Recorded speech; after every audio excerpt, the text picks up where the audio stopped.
Guys, luto na yung ating pininyang manok. Sarap. Sarap, sarap. Hello guys, good afternoon. Ang ulam natin today is pininyahang manok guys. Ayan, may chicken tayo.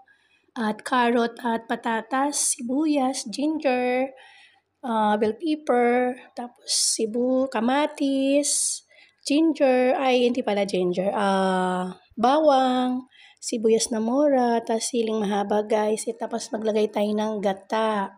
Tsaka pinya guys, pinya sa ating pinyang ng manok. Oil, siyempre oil, tapos gatas guys.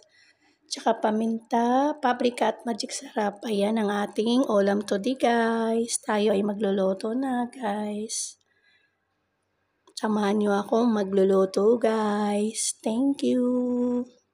Yan guys, kinisa na natin yan sa bawang, ginger, sibuyas at kamatis yung ating pininyang manok. Maglagay na tayo ng gata guys. Yan. Lagay tayo ng konting milk guys. Pangpasarap, pangpalasa sa ating pininyahang manok.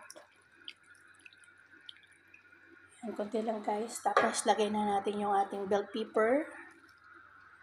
Tapos lagay na natin yung ating konting sibuyas. Lagay ako guys ng konting sibuyas sa ating pinakahuli. Tapos guys, lagay na natin yung sibuyas na mura. Tsaka yung siling mahaba. Ayan guys.